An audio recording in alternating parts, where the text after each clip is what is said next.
ખેતર હોય, ખેતર, અને ખેતરમાં તમે ઘઉં વાવો, ઘઉં વાવો અને એ બરોબર બરોબર સાચવો, ઘઉં બરાબર એને એને એને માવજત કરો અને પછી ધીરે ધીરે ઘઉં ઉગે અને એવો મોલાત એવો પાક આવે કે આપણે રાજી થઈ જઈએ. પણ બજારમાં એ જ સમયે જો ઘઉંનો ભાવ ડાઉન થઈ જાય તો, અને ચોખાનો ભાવ ચડી જાય, હા, તો પછી તમે અગરબત્તી લઈને જાઓ ખેતરે, હા, અને આખા ખેતરને અગરબત્તી બતાવો, ઘઉંમાંથી ચોખા થઈ જા, ઘઉંમાંથી ચોખા થઈ જા, ઘઉંમાંથી ચોખા થઈ જા, ઘઉંમાંથી ચોખા થઈ જા થાય. પછી એ ખેતરની વચમાં યજ્ઞકુંડ બાંધો અને એ યજ્ઞ સ્વાહા સ્વાહા સ્વાહા સ્વાહા સ્વાહા. શું કામ? બોલે ઘઉંમાંથી ચોખા થઈ જાય થાય. પછી આપણે એક કામ કરીએ, હાલો આપણે ખેતરેથી ગંગા કિનારે વ્યા જઈએ, ગંગામાં સ્નાન કરીને ત્યાં ડૂબકી મારીને એમ કહી કે આપણા ખેતરમાં જે ઘઉં છે ને એ ચોખા કરી નાખે. એટલે તમે હરિદ્વાર પહોંચી જાઓ, હરિદ્વાર જઈને પછી ગંગાજીમાં સ્નાન કરીને પાછા ગંગાજીને એમ કહો કે માતાજી અમારા ખેતરમાં જે ઘઉં ઉગાઈ ભૂલમાં ઉગાઈ ગયા છે એને જગ્યાએ ચોખા કરી નાખો થાય. ભગવાનને બોલાવો, ભગવાન કદાચ પ્રસન્ન પણ થઈ જાય અને ભગવાનને પૂછો કે આવું કેમ થયું, ત્યારે ભગવાન એક જ જવાબ આપે, મેં નથી કર્યું, તે જે વાવ્યું છે એ જ તે લીધું છે. હા, કર્મ કરતી વખતે બહુ ધ્યાન સજાગ રહીને જે કર્મનું ફળ આપણે ભોગવવું પડે તો હસતા હસતા ભોગવી શકીએ એવા કર્મ કરો, પણ ના પાડે છે. પણ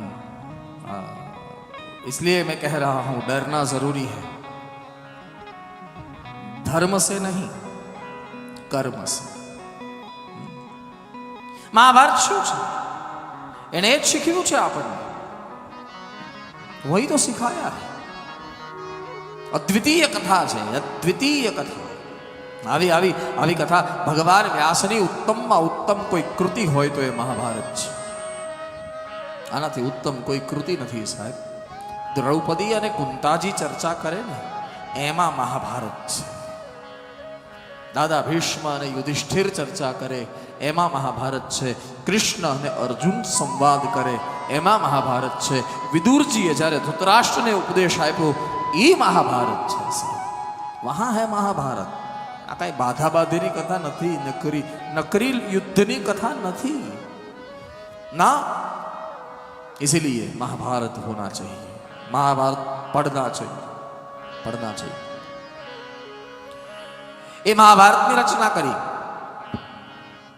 આપણે ત્યાં मैथिली कवि बहुत सुंदर गाय. भारत की ये कहानी આપણે ત્યાં પહેલા ખબર, હા, મહાભારત. મને વ્યાસપીઠ પરથી બે જણાને પ્રણામ કરવાની ઈચ્છા થાય હો મારા વાલા ભાવેશભાઈ. એક રામાનંદ સાગર, હા, વ્યાસપીઠ પરથી એની પરમ ચેતનાને મારા પ્રણામ. અને એક બીજા BR ચોપરા, જેણે મહાભારત બનાવ્યું. એણે ઘર ઘરમાં કૃષ્ણને મૂકી દીધા, ઘર ઘરમાં રામને મૂકી દીધા. હા, અને એ જ્યારે મહાભારત સિરિયલ આવી ને ત્યારે આ ગીત આવ્યું હતું, તમને યાદ હોય તો. ભારત કી યે કહાની सदियों से भी पुरानी है, ज्ञान की ये गंगा ऋषियों की अमर बानी है, ज्ञान की ये गंगा ऋषियों की अमर बानी. गाजो हमारी साथ.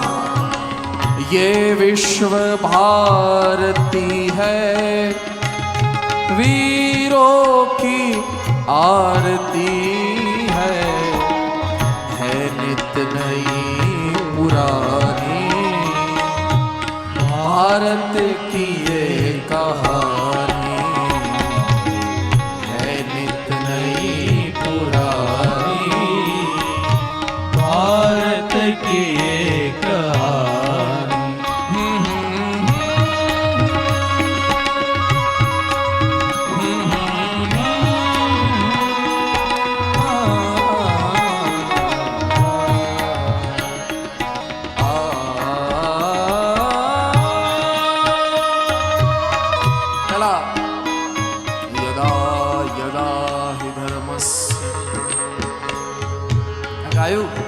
महेंद्र कपूर जी